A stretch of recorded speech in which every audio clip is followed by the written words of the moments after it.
apakah saya ini sudah yakin bahwa nasab alwi ini terputus dari Rasulullah Muhammad SAW? Maka saya katakan bahwa nasab alwi ini sampai diskursus hari ini saya sudah mengkritik kesimpulan bahwa sesungguhnya memang nasab alwi ini adalah nasabun munqati'un batilun maudhu'un. Nasab yang terputus, nasab yang batil, dan nasab yang palsu.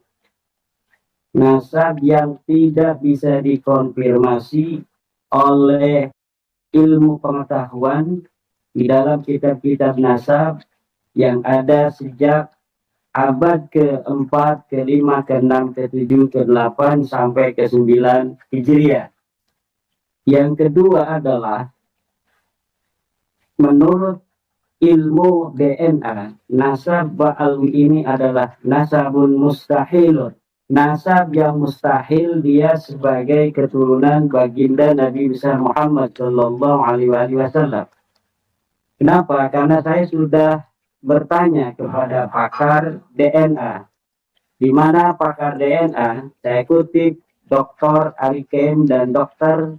Sugeng Sugiarto dari Badan Riset dan Inovasi Nasional telah mengatakan bahwa apabila keturunan baginda Nabi besar Muhammad SAW hari ini, dia harus mempunyai haplogrup J1. Sedangkan dari 180 orang Ba'alwi yang telah melakukan tes DNA, baik dari Yaman maupun dari Indonesia, kebanyakan mereka berhaplogrup G dan tidak ada sama sekali dari keluarga Ba'alwi yang ada di Yaman maupun yang ada di Indonesia itu yang berhaplogrup J1. Haplogrup J1 adalah haplogrup milik keluarga Rasulullah Muhammad Sallallahu Alaihi Wasallam. Oleh dua kesimpulan itu, maka saya sangat yakin, seyakin-yakinnya bahwa para habaib yang ada di Indonesia ini bukanlah keturunan daripada Nabi besar Muhammad Sallallahu Alaihi Wasallam, dan wajib bagi semua orang yang telah mengetahuinya untuk tidak lagi menisbahkan mereka kepada Nabi Muhammad SAW sebagai keturunannya. Karena apa? Karena pengakuan nasab mempunyai konsekuensi diniyah, al-alaqah ad-diniyah, yaitu kita lihat dari hadis Nabi Muhammad SAW, man intasaba ila ghairi abihi wa huwa ya'lamu annahu ghairu abihi fal jannatu alaihi haram. Barang siapa yang bernisbat mengaku-ngaku sebagai keturunan daripada seseorang ayah yang dia tahu bahwa ayah itu bukanlah ayahnya, maka surga baginya adalah haram. Itu untuk seluruh keturunan. Orang yang mengaku ayahnya seseorang, Fulan misalnya, padahal dia tahu bahwa Fulan ini bukanlah ayahnya, maka surga baginya adalah haram. Kalau surga baginya adalah haram, berarti nerakalah tempatnya. Karena hadis inilah, maka seseorang yang bukan keturunan Nabi hari ini, kemudian dia mengaku keturunan Nabi, bagi orang-orang yang mengetahuinya, seperti saya misalnya, bahwa Baklawi atau habaib ini bukan keturunan Nabi, kemudian kita masih mengakui mereka sebagai keturunan Nabi, maka kita membantunya untuk berbuat maksiat. Al-i'anah alal maksiyah, ini maksudnya adalah al-i'anah alal maksiyah, membantu orang berbuat maksiat.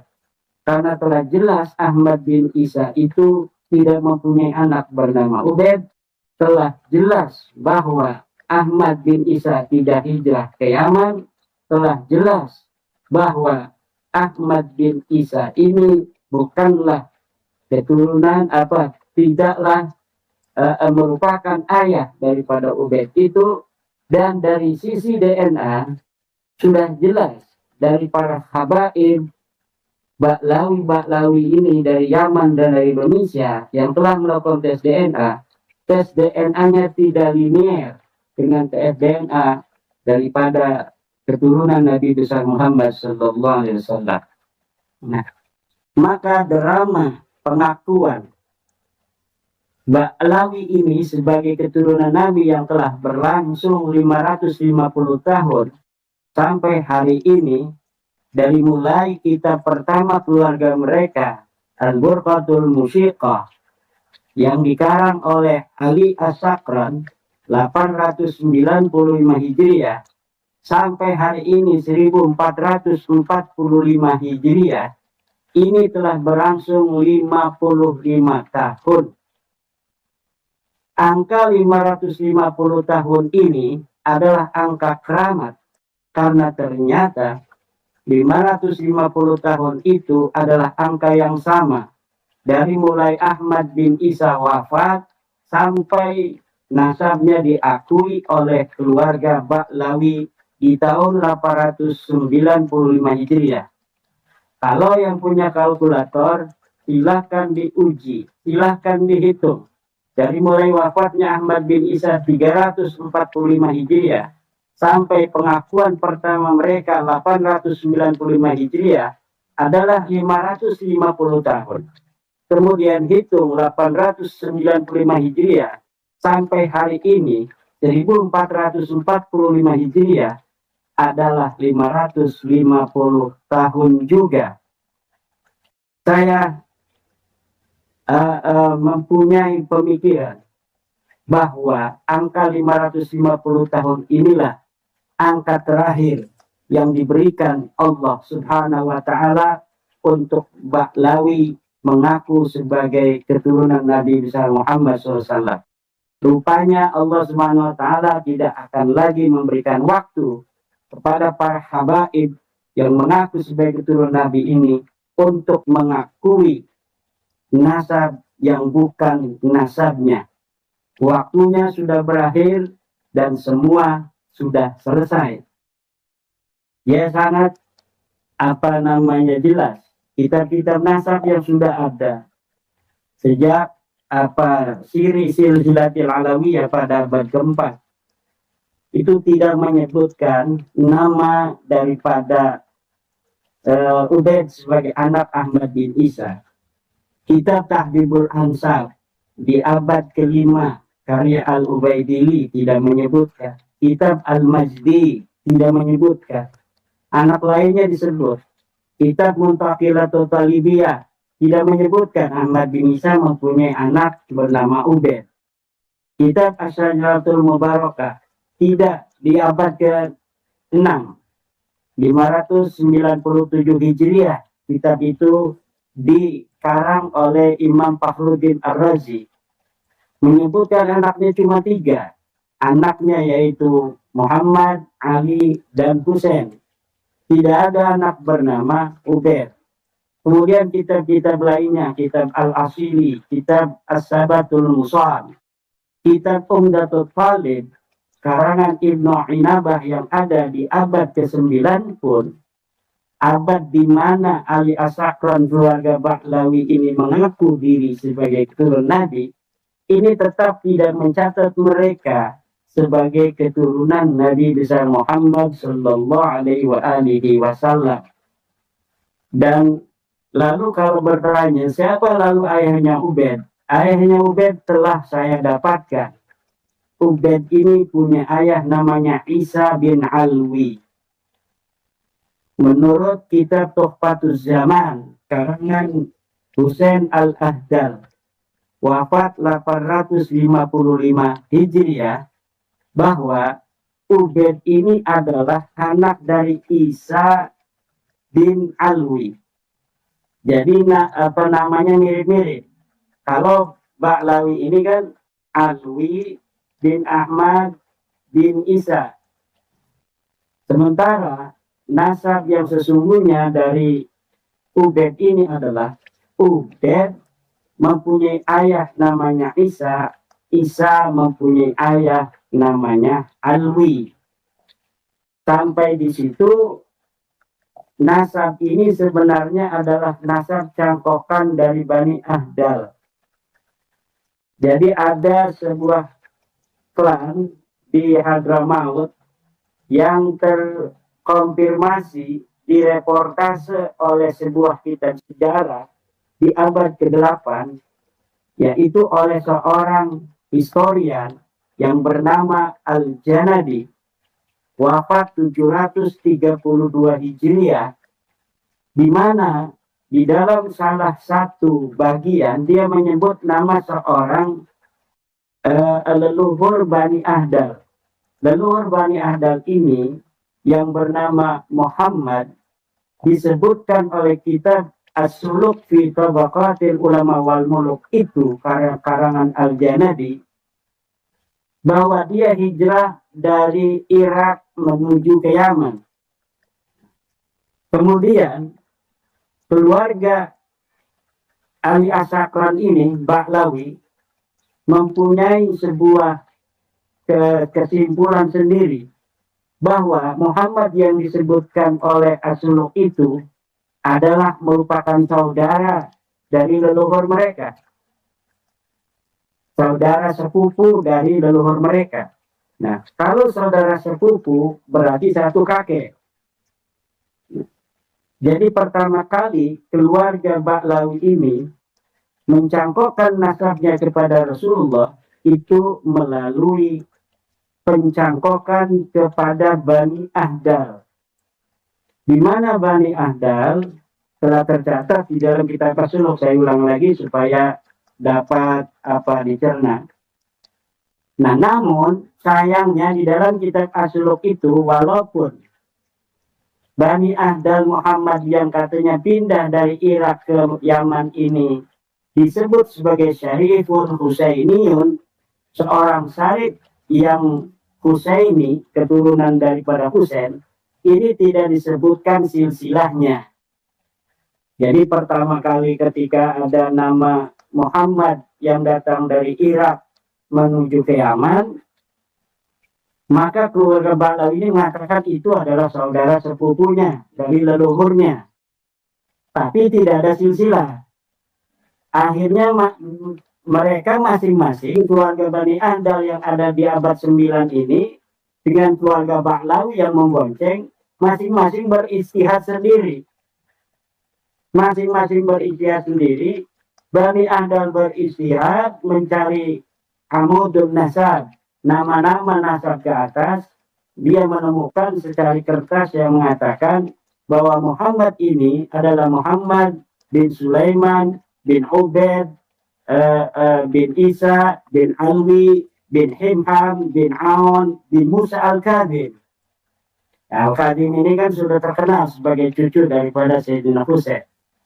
Kemudian Ba'lawi, ini keluarga Habaib ini yang mengaku sebagai sepupu. Kalau sepupu berarti mereka bertemu di Ubaid ini. Karena Muhammad bin Sulaiman bin Ubaid dari Bani Ahdal, berarti kakeknya bernama Ubaid. Nah, nama-nama tiga ini yang mirip, yaitu Muhammad, Isa, dan Ubaid, serta Alwi, kemudian 4 berarti ya, Muhammad, Alwi, Isa, dan Ubaid, kemudian ternyata tertolak oleh kitab-kitab nasab sebagai keturunan Nabi. Jadi silsilah yang tadi diurut oleh Husain Al-Ahdal di abad ke-9 855 Hijriah ternyata ditolak oleh kitab-kitab nasab, di mana dikatakan bahwa Musa Al-Kadhim tidak mempunyai anak bernama On. Nah, ini keluarga Ba'lawi kemudian bingung juga, kita udah nyangkok ternyata ditolak. Akhirnya mereka beristihad lagi, mencari lagi celah-celah di dalam kitab As-Suluk. Ditemukanlah silsilah dari Sarid Abil Jadid.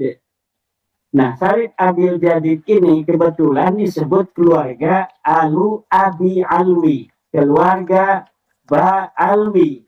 Nah, ketika Syarif Abdul Jadid ini disebut Alwi, kan dia udah nyangkok ada nama Alwi itu dari Bani Ahdal. Wah, katanya ini ada yang sama namanya nih Alwi. Kita udah nyangkok ke Bani Ahdal namanya apa Ubaid bin Isa bin Alwi. Ini ada silsilah dari keluarga namanya Abu Alwi, dan silsilahnya adalah Abdullah bin Ahmad bin Isa.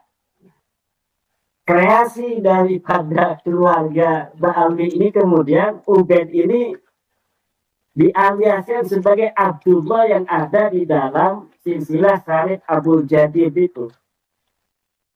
Di Syarif Abdul Jadid yang mempunyai silsilah di antaranya adalah Abdullah bin Ahmad bin Isa yang nanti kepada Ja'far Sadiq adik daripada Musa al-Kadim, kemudian diambil dan dirubah-rubah susunannya. Tadinya adalah Ubaid bin Isa bin Alwi, kemudian menjadi Alwi bin Ubaid bin Ahmad bin Isa, ditambahin Ahmad satu nama. Nah, dari situ saya dapat melihat kronologis daripada pemboncengan, pencangkokan dari silsilah keluarga Ba'alwi sekarang ini. Jadi selain keluarga mereka silsilahnya ini tertolak oleh kitab-kitab nasab, namun skandal ilmiah yang dilakukan pun hari ini sudah nampak jelas bahwa kronologisnya semacam itu. Jadi mereka tidak paham silsilahnya ke atas itu ke siapa, kemudian mencari-cari di kitab-kitab, ditemukan Bani Ahdal, kemudian dia bonceng ke Bani Ahdal. Nah, setelah Bani Ahdal tertolak sebagai keluarga Nabi berdasarkan kitab-kitab nasab, maka mereka berupaya untuk mencari jalan keluar dari deadlocknya nasab Bani Ahdal yang telah mereka cangkok. Kemudian mereka mencari dan mendapatkan nama-nama yang mirip di dalam keluarga Syarif Abdul Jadid ini. Nah, maka sampai hari ini silsilah mereka menjadi permanen mengikuti silsilah Syarif Abdul Jadid dengan mengganti nama Abdullah menjadi Ubaid, dengan narasi alibi bahwa Syarif Abdul Jadid yang silsilahnya ada Abdullah itu, kenapa dikenal oleh keluarga mereka sebagai Ubaid adalah tawadu'an, karena tawaduk, kemudian mentasgir nama Abdullah menjadi Ubaidullah. Nah, narasi-narasi semacam itu, narasi apologetik, itu dapat kita lihat di dalam kitab Al-Burqatul Musyifah karya Ali As-Sakran ini. Di dalam merekonstruksi nasabnya itu untuk dapat diterima oleh logika orang, kenapa ini nama Ubaid kok tiba-tiba jadi Abdullah? Karena sekarang dia sudah berpindah, nyangkoknya bukan lagi ke Bani Ahdal, tapi nyangkoknya sekarang adalah ke Syarif Abdul Jadid. Lalu perpindahan nama Ubaid itu yang tidak ada di dalam nasab Syarif Abdul Jadid, yang di dalam nasab Syarif Abdul Jadid itu adanya Abdullah, itu dibikinlah alibi bahwa tawaduknya dia itu kemudian mengganti namanya, dikenal di masyarakat dengan nama Ubaid. Itu skandal ilmiah yang pertama, kira-kira semacam itu. Kemudian skandal lainnya adalah gelar Al-Muhajir. Itu gelar Al-Muhajir itu sejak dia meninggal 345 Hijriah, Ahmad bin Isa itu tidak ada ulama-ulama yang menyebut dia sebagai Ahmad Al-Muhajir. Ahmad Al-Muhajir ini, gelar Al-Muhajir itu baru dikenal pada tahun 960 Hijriah oleh seorang ulama keturunan Ba'alawi yang namanya Ali Khirid dalam kitabnya Al-Durar. Jadi di dalam kitab pertama, kreator pertama Ali Asakor saja itu belum ada gelar Al-Muhajir. Kemudian kitab-kitab Ba'alawi keluarga lainnya yang ada di abad 9, Al-Jauhar As-Syafat, kemudian di abad 10 awal, seperti Al-Idrus, itu juga belum ada gelar Al-Muhajir, kemudian diberikan gelar itu oleh, bukan oleh Ali Khirid di 960, tetapi oleh Zain Al-Habsyi di dalam kitab Syarhul Ainiyah di abad 12 Hijriah, 1114-an itu. Jadi kitab Syarhul Ainiyah dikarang oleh Zain Al-Habsyi adalah kreator pertama gelar Al-Muhajir abad ke-12. Kalau hijrah dari Irak ke ke Yaman pada tahun 317 itu oleh Al-Ghurar 960. Jadi kreator pertama nasab mereka, yaitu Ali Asakron pun belum menyebut angka tahun hijrah. Hanya disebutkan hijrah dari Basrah menuju ke Hadramaut. Kemudian secara gradual terbangunlah narasi-narasi yang lebih kokoh pada masa-masa selanjutnya dengan dibubuhi narasi tahun, yaitu 317. Narasi tahun ini sepintas ini menguatkan historiografi dari nasab mereka, tetapi pada saat yang sama dari angka-angka tahun inilah akan terlihat kesemrawutan daripada historiografi yang dibangun hanya berdasarkan asal comot dari berbagai macam sumber-sumber yang tidak dapat dipertanggungjawabkan. Nanti kita akan bisa lihat dari historiografi 317 dia hijrah ini akan terbongkar sebuah kenyataan yang pahit, yaitu bahwa saya menemukan sebuah data bahwa Ahmad bin Isa ini pada umur 20 tahun di tahun 234 Hijriah dia masih berada di kota Madinah di sebuah kampung yang bernama Kampung Surya. Nah, ketika dia berumur 20 tahun 234 masih ada di kota Madinah dalam masa waktu yang berikutnya dikatakan dia wafat 345 Hijriah oleh Ba'alawi dan hijrahnya 317. Ini akan menjadi aneh oleh para pembaca sejarah, di mana seorang yang sudah berumur 100 tahun lebih itu hijrah dari Basrah menuju ke Hadramaut yang berjarak 2000 km. Itu nggak mungkin. Dan ketika dia wafat, sebagaimana yang disebutkan dalam sumber-sumber Ba'alawi, katanya wafatnya 345 Hijriah, itu berarti dia sudah berumur 130 tahun lebih. Dan ini tidak masuk akal. Ketika ditanyakan apa kehebatan daripada Isa ini, Husain Al-Ahdal itu mengakui di dalam kitab Tuhfatul Zaman 855 Hijriah bahwa nama-nama nasabnya itu tidak dimarfukkan, tidak disambungkan oleh As-Suluk.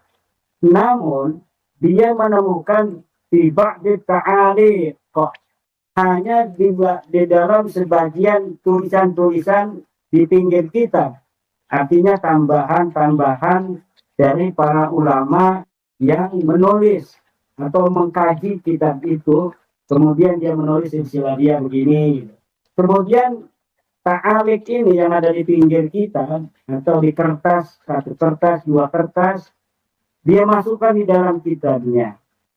Nah, sayangnya mungkin keluarga ini Baklawi tidak melihat juga kitab yang sudah ditulis oleh sepupunya itu Bani Ahdar. Jadi sepupunya menulis dia jurus abad keturunan Musa al-Kadim, sementara dia menulis keturunan daripada Ali al-Uraidi. Keduanya adalah saudara. Jadi ini nyangkok ke sini terpentok, ini nyangkok ke sini juga mentok. Ini mentok semua. Maka hari ini pun Mufti di Yaman, Mufti Syarafuddin Samsuddin itu telah mengeluarkan sebuah rilis keluarga-keluarga yang tidak terkonfirmasi sebagai keturunan Nabi, di antaranya Bani Ahdar dan Baklawi ini. Kemudian dari tes DNA pun kedua keluarga ini pun tertolak. Jadi yang paling kuat kan hari ini sebenarnya DNA. Kita ngomong berbusa-busa tentang kajian pustaka ini sebenarnya hanya memenuhi hasrat ilmiah daripada masyarakat. Sebenarnya ini kalau sudah masuk ke ranah hukum, yaitu pembuktian terakhirnya adalah dengan tes DNA. Dan pakar-pakar tes DNA yang ada di Badan Riset Indonesia itu sudah mengatakan bahwa apabila seseorang yang hari ini mengaku sebagai turun Nabi harus berhaplogrup J1 apabila mengaku jurusan laki-laki lurus ke atas tanpa diselang oleh perempuan satupun. Kalaulah dia mengaku sebagai keturunan Nabi Muhammad dengan haplogrup selain J1, maka ini tertolak secara ilmiah kajian YDNA. Barusan juga Profesor Ali Kem atau Dr. Ali Kem itu dari Badan Riset, saya minta izin untuk mengutip namanya.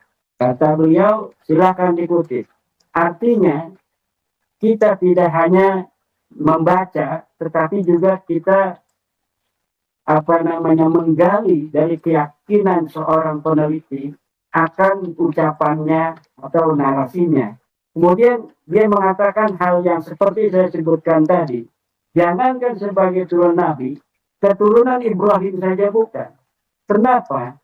Karena dari mulai Nabi Ibrahim sampai sekarang, ini belum ada perubahan haplogrup. Jadi belum ada tahawurat al-jiniyah. Belum ada mutasi genetik daripada Nabi Ibrahim sampai sekarang, keturunan dari seluruhnya itu harus